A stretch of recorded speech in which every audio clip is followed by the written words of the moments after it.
We're now going to be doing the right panes. It contains of 4 similar structures. Little leaguers have year 1, year 2, year 3 until year 23. So all the other summer sluggers, elite ball players, and entertainment seekers have the same structure. We're going to be doing year 1 for little leaguers, then very similarly year 2, and then copy to all other years. Then do all the structures based on that. Now the first one is hourly revenues. We'll write equals B13. This is the hourly revenue cell. We will be, however, using F4 key to put dollar signs in there for it not to move when we copy. That's something we can do repetitively, then it cycles through the dollar signs, but $B, $13 is the one we need. The next one is the hourly costs. Hourly costs are in B11, again F4 key dollar signs. Hourly margin, we'll calculate that on spot, so it's hourly revenues minus hourly costs, and it's 500. Annual hourly hours. On annual hours, we'll do B16 and put dollar signs to it. Now comes the annual margin. Annual margin is hourly margin times annual hours. The next thing we need to do is survival rate. For the first year, it's 100%. For the second year, and now we'll basically do the survival model right away, it's the last year's 100% times the survival rate of 75%. We'll put dollar signs here. So it's essentially every year it decreases. When I would copy this right away, it shows that in the third year it's 56% of customers surviving. We'll have to come back to that. That's a major assumption. So it basically says that from 100 it gets to 56 in 3 years, even with a high survival rate like 75%. This is how our model is built up. It's a kind of a fictional simplification of a reality. So a major assumption on our side again. Now, the next thing is the customer acquisition cost. The customer acquisition cost equals B5 with dollar signs. Next one, annual profit. Annual profit now depends on a few things. We'll do such a thing. It's annual margin minus customer acquisition cost for this year times the survival rate. So basically, when we have 100% of this customer retaining, we'll say that this minus 500 that we have, margin minus acquisition cost, is what we get in 100% proportion. If we do this now, let me just copy this for the next year. I copied it in 2 parts so that it doesn't destroy the survival rate formula in the middle. So for the next year, we have the annual margin of 5,000 again. But now we actually don't have the acquisition cost anymore. So I'll delete that from the second column. So we'll have annual margin minus 0 times 75%. So our annual profit is not going to be 5,000, which it could have been given that there's no acquisition cost. But since the customer retention rate is at 75%, it's 3,750. So this is actually what we need to copy for the first few columns. So once again, the hourly revenues, costs, margin, annual hours, everything here is the same. The survival rate starts diminishing. The acquisition cost is missing. And the annual profit, well, this is calculated actually the same way, it's just a different number. Now, I'm going to copy these until year 23 right away. And what we can see is the annual profit is in the first year it's minus 5,000, so it's the investment that we make. And then it starts diminishing in a positive number area from 3,750 to 2,813, and it diminishes and diminishes and diminishes. So that's the way we calculate it year by year. Next we go to net present value. For net present value calculation, we will take the annual profit and we'll divide it by parentheses 1 plus the interest rate.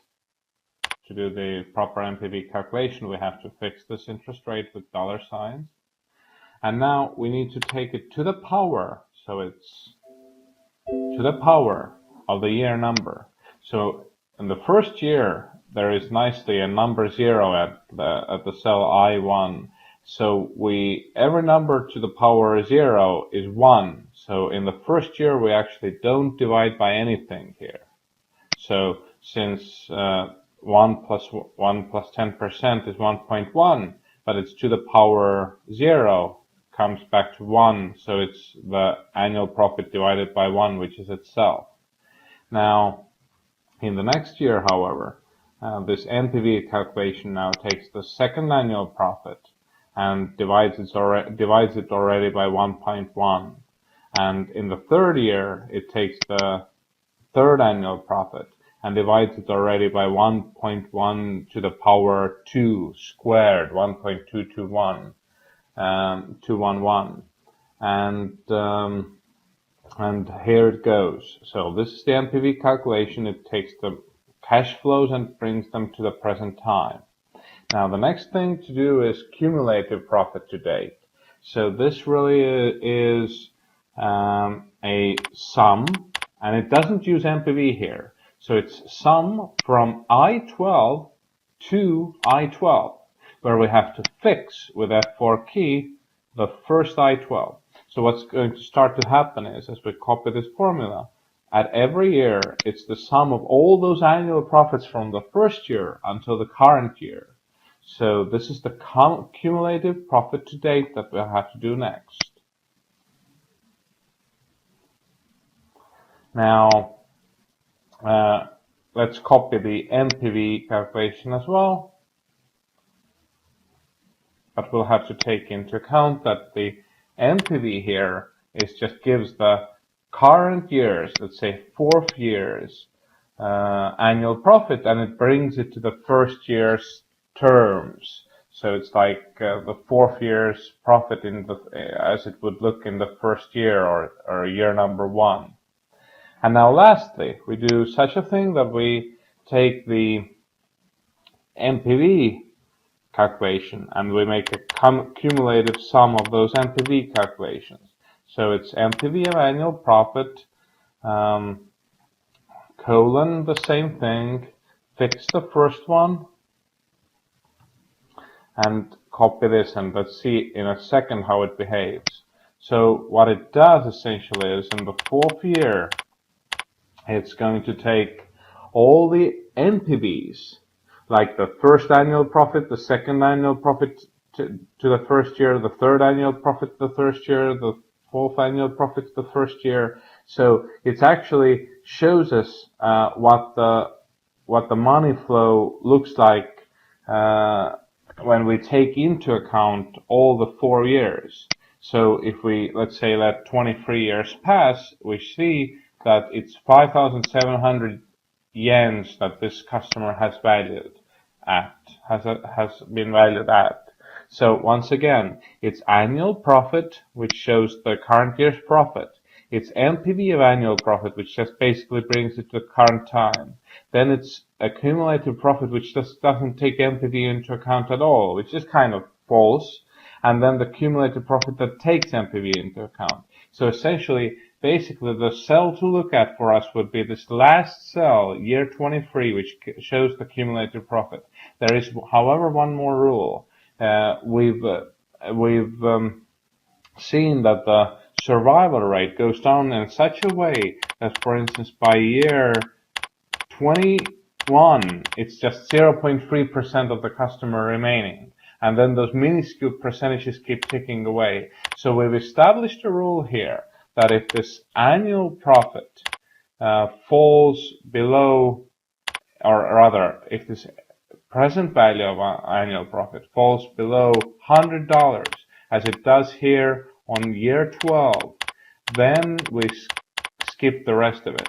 So in other words, we'll go to NPV annual profit. We'll see where it falls really low already, like 100 yens per year, and then we finish this thing off here and say that this is the final value, this is the entity of cumulative profit to date for our customer. And we can write it down like this, equals T15 in this case, so the customer lifetime value is 5,556 yens.